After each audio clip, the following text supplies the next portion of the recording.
Nigeria's Southwest governors have made a unified call for state police and the unveiling of a regional security blueprint aimed at tackling the deepening insecurity crisis in the country. The governors of the Southwest states, comprising of Oyo, Lagos, Ogun, Osun, Ondo, and Ekiti, after their meeting in Ibadan, declared that the creation of state police could no longer be delayed, adding that the region must adopt new measures to actually protect its residents. Reaffirming a long-standing demand, the forum said restructuring Nigeria's policing system was essential and that the establishment of state police was now a necessity which should not be delayed any further. Joining us for this conversation this morning is public commentator Mr. Isaac Fayose. Good morning. Thank you very much for joining us. Good morning. Thank you for inviting me. Mr. Fayose, the Southwest governors say that the time for state police is now, but it feels like a broken record that we have been singing. We've been talking about state police for the longest time, and there are those who would express concerns about the possibility of abuse and how that might not be such a good option. Do you think that Nigeria is ready for this next step of decentralizing power? Of course, state police, we can't go forward without state police. State police will solve at least 70% of our security problem. Even state police will boost our revenue. You know, I've been campaigning for state police for the past 5 years, and most especially in the last 2 years, I've made over 100 videos begging the president, and, you know, after a while, they move forward, say, okay, let the governors submit their reports, and we are at this final stage. But I don't know why they stopped. I think they stopped because of their own selfish interest. I think they don't want to do that now. I think they are planning to do it in their second term because they are afraid that the governors might use that to tamper or to rig or to win their elections. So I think we can't solve Nigeria problem without state police. How can 230 million people and we now have one command, federal, back? It's not possible. 70% of our problems, state police will solve it. Security problem. All right. No. You said it's not possible. I mean, looking at the number, looking at the population in Nigeria, you need state police to be able to bring at least security to the lives and property of every single Nigerian. But let's look at the Southwest in itself. I don't know if you've seen the video of Chief Gani Adams. We did talk about it this morning, and it's a serious statement that he made. I'm going to ask my producers if they have it. We can put it up. I'd like you to watch the video. After watching the video, I'd like to hear your comments about this, because you are a public commentator. You've been talking tough, also talking about your brother, his time in politics up until now. But watch this video. I would like to get your comments on this. We hold a press conference on Tuesday. And what is the reason behind that press conference? We got an information on a very serious authority that we have been highly infiltrated in the Southwest. There is already an infiltration. Infiltration. By who? By these terrorists in most of the communities in Yoruba land. You know, Kogi and Kwara, it's just like a buffer zones to Southwest. And what they are doing in Kogi and Kwara is just a test of ground to start the major attacks in the Southwest. The information in our disposal is that they want to attack Oyo, Ekiti, Ondo, and Lagos. All right, so he mentioned some of these southwestern states. Do you think that statement made by Chief Gani Adams should be taken with kids' gloves? Should be handled as if nothing is really at stake? And do you agree with him, by the way? I agree with him. Look at what is going on already in Kwara State. Kwara, Kogi share border with us now. Kwara, Kogi, they share border with the Ekiti State, Ondo State. Come on. They are already inside. Look at what is happening in Kogi, Kwara already. Of course, they are already inside. And you see federal government, they know one sledgehammer, state police will solve this problem. I'm telling you, the problem we are having is our politicians, they are playing politics with people's life. That's the truth. Even president agreed with me that state police is the way to go, is the only way to solve this problem. But I think they are waiting for their second term. They are scared because of politics, because of second term. That is why we are where we are. They know the truth. Bible says you shall know the truth. The truth shall set you free. They know. They already know without state police, they can solve this problem. You look at the situation of, look at the police level now. Look at their salary is poor. For them to get their pension at WAEC, they sweat to get their pension. But with states, everybody will be okay. They will be able to harmonize, organize these people. How did we get here? State police, one sledgehammer, boom, 70% of our security problem is gone. It's true, the guy is right. And they themselves, they get security reports. The governors, they get security reports. You know, they know that, okay, something is going on around them. But how? They don't have powers. They have to start calling Abuja. Imagine you're a governor, they are just sending commissioner of police to you from another state that is not from your state. How can you protect my village for Ekiti when you don't even know all the corner where they my village? How can you protest for Ekiti? But if we have state police, we have DPO in Afao that is from Afao. He said, hey, Ginodu, now you they carry goats there. We know who is in our forest. But now, they know, but because they don't want the governors to take advantage of that, that is why they are struggling to approve that and let it happen. That's the truth. That's the truth. You know, of course, these people are around us. You can see every day different news. Every day different news. That was the time they were already in Oyo State. That was what brought Sunday Igboho. You understand? You know, but now it's now a serious business because they can see they are cashing out from it. Last weekend or this week, they rescued or released Eruku Kwara people. Nobody was killed, no whatever. So obviously, someone must have paid ransom backwards from the back, you know, and it's becoming a business now. Everybody wants to be a kidnapper. Everybody wants to be bandits. Everybody wants to be Boko Haram because they make money, more money than even our security budget.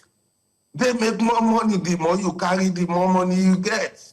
So, of course, I won't be surprised before the end of this year you hear, oh, they don't carry someone here, something will happen here, you know. So they know how to solve this problem. A state like Lagos, 25 million people in Lagos, and Lagos does not have Lagos police. They don't have Ikeja police. There is fire on the mountain. Even look at their resources. Are they making money? We have lithium, we have different mineral resources. You see Chinese people carrying our resources out because there's nobody to check them. Federal police doesn't care. You don't understand. But if we have state police, the governor will be getting accurate report every month. But are you not worried that state police, just like every other person who agrees with it, there are a few others who don't because they feel that state police will be abused? The police officers will actually work with certain people who are in power to either abuse or carry out instructions that would affect the opposition or a few Nigerians. Are you not worried about that? Because even with at the federal level, we're seeing some issues where police officers, I mean, look at what happened in Wadata Plaza, where different police officers from different factions, from both factions, were actually at loggerheads face-off. They're being used to perpetrate such things. Are you not afraid that it will trickle down to the state level? My brother, if it's well organized, we have federal, we have states. Federal can checkmate state police. And how, as it is now, is bad. If we have state police, the advantage is more than the disadvantage. I'm telling you, because Now they will have federal, they have DSS. Commander-in-chief is still the commander-in-chief of the military. He's still the commander-in-chief of the army, soldier, navy. You understand what I mean? So he can still send his own federal troop or federal police in to checkmate state police. The disadvantage is low than the advantage. The advantage of state police is 80. The disadvantage is 20. And you see the politicians, especially at the federal level, they are scared that for them to rig in the states now with state police, it will be a problem because then they will now have more people looking at them, more people checking them. You understand? Let's forget about election. Let us look at the advantage, economic value, how it will add value to the state. It will create jobs. This police now, instead of them, this one, they are not working because federal police as it is, they are not working because they know they won't get their pension. So everybody is just doing roadblock. Let me make what I can make. But with state police, there will be competition. There will be competition. Look at Governor of Zamfara. He came out. He said, we know where all these bandits are. We know their house. They live with us. They are around us. But we don't have the power. And look at the amount of gold we have in Zamfara. Even our country, we don't have gold reserve. You know the amount of gold that is leaking away in Zamfara that state police will solve. State gold can equally bring what crude oil is bringing as we speak right now. But because of selfish reason, we say no, the advantage is more than the disadvantages. I believe state police will solve all these problems. We solve 70%. 70%. That will be competition. Each governor will want to protect their state. Each governor will want to stand for their rights. Each governor will want to protect their people. Government primary job is to protect lives and property. In a situation where you have failed in protecting lives and property, the best thing is to resign or do the needful. State police, the time is now. Time is now. You say that the time of state policing is now, and you know there are many who would agree with you, but we also cannot turn a blind eye to the fact that there are challenges that we will foresee. One of the challenges, like my colleague has mentioned, is the abuse by VIPs, abused by the governors. But let's talk about what currently exists, our structure as currently exists. We've seen the announcement of withdrawal of VIPs yet again, an announcement that we see over and over again of how VIPs are to be withdrawn from, how the police should be withdrawn from VIPs, celebrities, and the likes. With our current structure, what do we need to put in place to ensure that when we then implement state police, we don't repeat the same mistakes that we're currently experiencing with the current system? My sister, they are already abusing the police force. The system we have now is abused already. They've abused this one already. So state police, I repeat, we add value. Yes, looking at it, we might have a bit of, some governors might use it to do this, do that, do this. But you see, that's where checks and balancing come in. Federal government can have the federal police, like FBI, to check the state police. As simple as that. And withdrawing police from VIP, do you think that is possible? That one is just a political statement. That one is just administrative, because even the IGA, the police hierarchy, that's where they make their money from. Withdraw which celebrity won't buy, which politician won't buy. They will say they are withdrawing your police. You will call them, I will add more money, please don't try it. It's not possible. And you see, you cannot put something or nothing. You want to withdraw their security when we have this kind of issue in Nigeria. No, you can't do that. Instead, allow private security company like what we have in South Africa. I was in Uganda last month. They have the same thing. Allow some private security company to carry arms. So these celebrities, these politicians can pay them to get protection.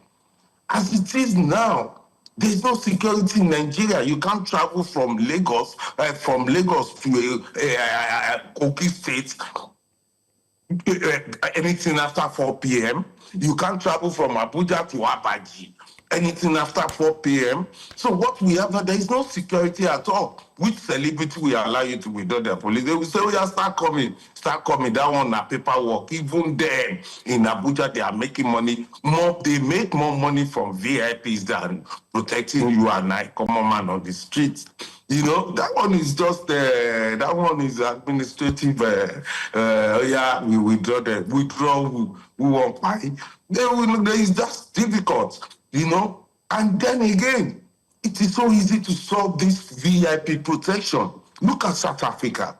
They have a lot of VIP protection security companies. And they give them arms. Government licensed those companies to carry arms. And they have their own federal police checking them on how not to abuse these arms. So to stop this thing is so easy. All right. It's so easy. It's just we don't have that political, the federal government, they don't have that political will. They are thinking, oh, let me finish my second term, then I will now approve it. That's what they know, that this state police will solve a lot of problems, 70% of our problem. They know, they are aware. It's just because they are worried. The same way you are saying, oh, they were abusing. That's the same way they are worried. And some of them are saying, okay, don't do it now, let's wait. You know, they know the truth. They know how to solve this problem. They just refuse to solve the problem for their own selfish reasons. Okay, I mean, you've mentioned the Ekiti State. I mean, it's a state that's very close to your heart, looking at the background and where you come from. But I'd like us to look at the current meeting that was held by the Southwestern governors, and also in particular focusing on the states. Do you think that in this meeting, conversations such as developing the Southwestern states is very important? Because whether you like it or not, we've talked about Ogun State, for instance, here, the roads are deplorable. While the governor is trying his best to do what he can, people are still saying a lot needs to be done. What's your take on the Southwest working on itself to become a major force to reckon with, especially when it comes to infrastructure and so on? Because if that is fixed, maybe they can also help reduce insecurity. Or what's your take on that? Oh, you can't put something on nothing. When you come to Abuja to collect allocation every month, it's like a child. Your father is rich. You go to your father every month, they will give you money. You know, you won't be able to work and create jobs. You won't be able to create money, or you won't be able to make money on your own, because you're already used to daddy's handouts. Right now, the state, look at cocoa. They use cocoa to build cocoa house during them Awolowo. Now that same cocoa house, then go and check that cocoa house now. Even the governors with cocoa, they can't maintain it. The cocoa farmers in Ekiti are making just 6% of their sweat. That's what they are making, because you get their cocoa, they sell it cheaply to exporters like us. We make the money, we export it outside the country for people that will use it for chocolate and other stuff. What does it cost Ekiti to have chocolate factory? What does it cost Ekiti to have chocolate factory? The answer is the governors are lazy. They are not thinking out of the box. They are used to handouts. And they don't have the right tool to create wealth. Part of the right tool to create wealth is security. Investor cannot go to Ekiti because they know if you go to your farm, they will kidnap you. If you go to your factory, they will kidnap you. So you cannot go to Ekiti State and say, I'm going with 10 million pounds, $10 million to go and invest there, because I will first of all look at the security challenge. What is the security architecture of the state? You understand what I mean? Cocoa alone, look at what cocoa did before we discovered crude oil. Cocoa The whole Southwest is cocoa. Now, what happened to that cocoa? That cocoa is not, how much is cocoa in stock in international market as we speak? How much is red oil? Red oil, palm oil is expensive, more expensive than crude oil as we speak. They have, look at my own state, Agarian state. We have about 2-3 million people there. Out of that 2-3 million people, 2.8 people, they cannot eat this morning. Go there. Later this morning, you will see them playing Ayoloko. They are playing, chopping okugu, eating bushmeat. Nothing to do. Apart from Abuad, Afe Babalola University, that's the last investment we had over 15 years ago. No industry, no nothing. The governor is just going to Abuja, collect his check, share, do the little he can do, help himself. Everybody can go and sleep. They are creating the next 20-30 years. Ekiti State will have the highest alumanjiri in southwest Nigeria. Because there is no, the youth there, they are graduates. Ekiti is fountain of knowledge. We have a lot of graduates, but the graduates are driving Keke Marua, they are riding Okada. You go to university, read postgraduate, read this BSc, BSc, LLB. Now you end up as Okada rider. No wealth creation, nothing. Agarian state, do you know how much cassava is bringing now? International market. Do you know a lot of product they get from cassava? What does it cost those Ekiti governor to have cassava factory? Then again, it's used to going to Abuja to collect allocation. It's used to going to Abuja, pay salary, they remain, do little job he can do, and help himself. That is it. They are not creating wealth. And part of the structure to create wealth is security. So the government, the federal government is not even giving them the right tools to create wealth. To create wealth. And if you leave these states the way they are going, my brother, in the next 20 years, we will have educated alumanjiri everywhere in Southwest. The whole Southwest, how many states can really stand on their own as it is now? Lagos State, maybe Ogun State. Even Ogun State, do they have enough to do? Look at their roads. And when you ask the governor, he will say, no, I'm trying my best. The little I'm getting, because they are not creating wealth. They are waiting for handouts from federal. And they say, oh, this is what we get. This is what we can do. They don't have anything sitting, say, okay, look at the Ekiti health sector. We have 3 million people in Ekiti. Imagine one person from each person from Ekiti is giving federal state government 1,000 naira. Our healthcare will be good.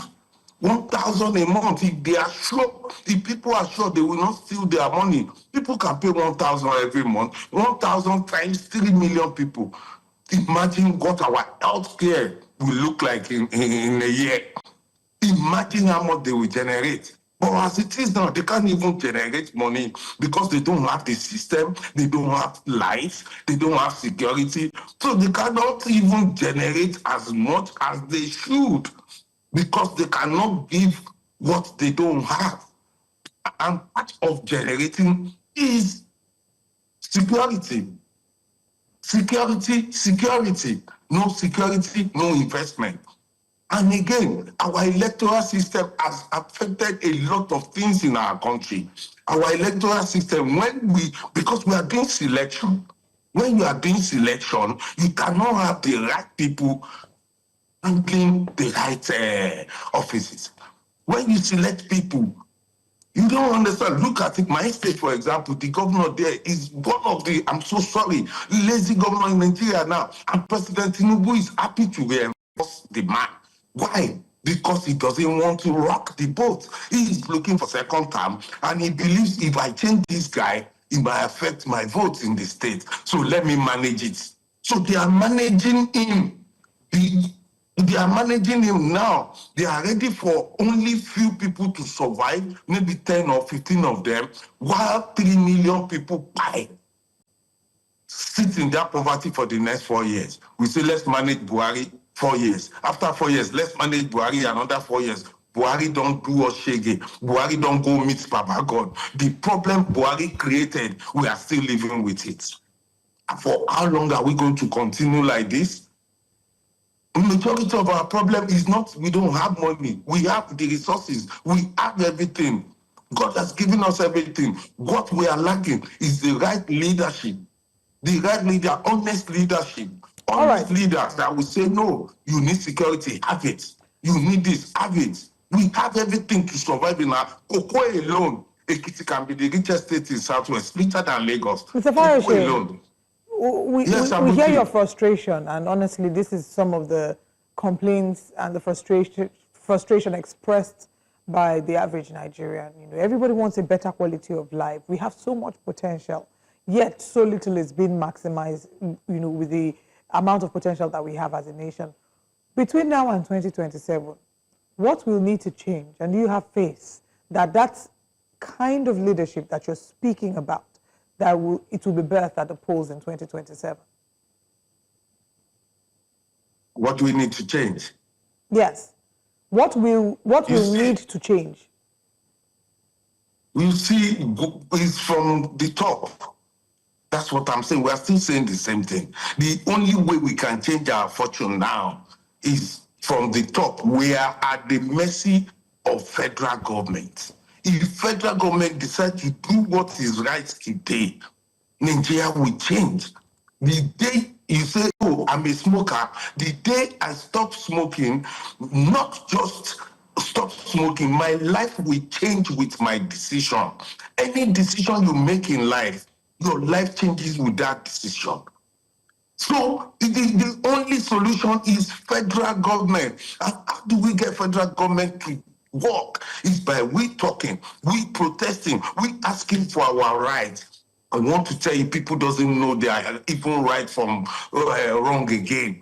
They put people below poverty level. People are suffering from multi-dimensional poverty level, that even they can sell their vote as low as 3K.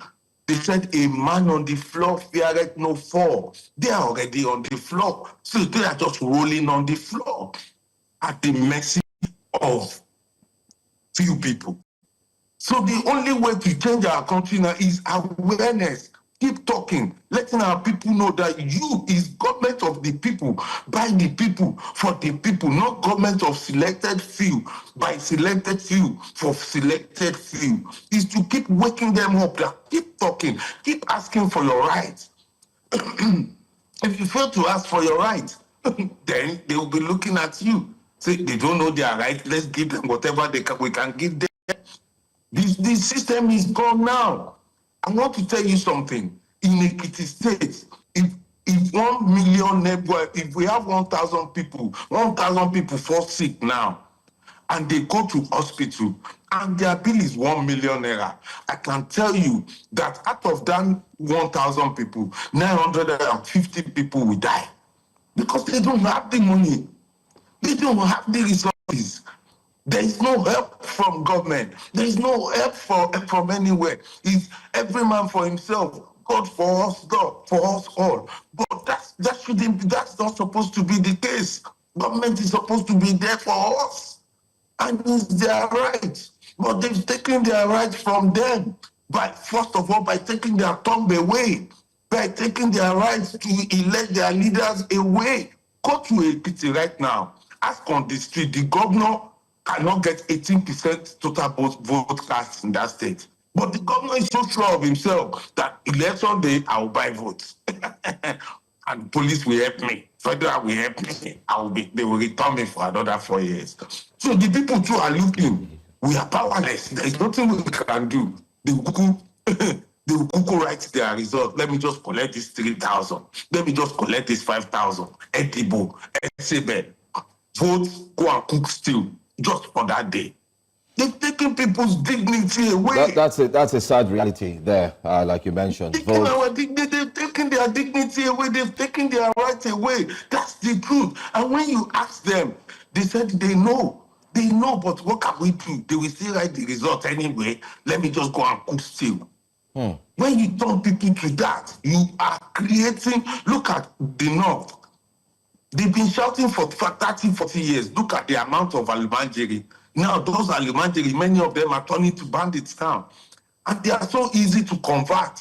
When you are hungry, your enemy will give you food. You will say, thank you.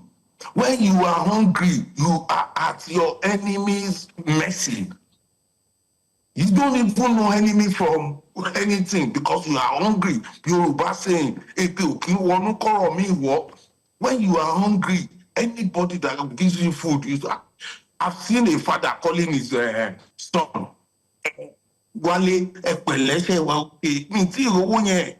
Your father using air for son. That's poverty for you. Well, a lot said and done right there. I think we did have a little network connectivity there, but just in case you're not able to reconnect. Anyway, thank you so much, public commentator Mr. Isaac Fayose, for speaking with us. We really wanted to delve deeper into looking at the southwestern states. I also do understand that along the line in our conversation during the week, we'll also be speaking to a key member from the Southwest who will be joining us here on Breakfast Central to speak on governance as well, and would highlight some of these points that you've raised here with us. I want to say thank you for your time. Thank you for speaking with us. So much for inviting me. Yes, as we wrap up, I wanted to ask if you've settled any rift with your brother, or is there still rift in the offing? Because I did see a video of your mom. Your mom also spoke as well. And I wondered why the family is coming online. Yeah, you see. Has it been settled? Yeah, you see, that is Nigeria factor. I love my brother. Loving my brother doesn't mean I cannot correct my brother. They said, Isaac, why are you so rude to your brother? That's so rude. But remember, this my same brother just abused Obasanjo yesterday. And Obasanjo is old enough to be our father. You understand? So when you say the truth in Africa, they take it the wrong way. I love my brother, but truth is bitter. I love him so much. But for the sake of peace and for the sake of my mother, I will keep my mouth shut. But my brother, if you can abuse Obasanjo, remember your brother can abuse you too. So please, when you talk to Obasanjo these days, mercy. Remember, the man is old enough to be our father. I love this still. Oshokomole. All right. Thank you so much for your time. All right. Talk to you again.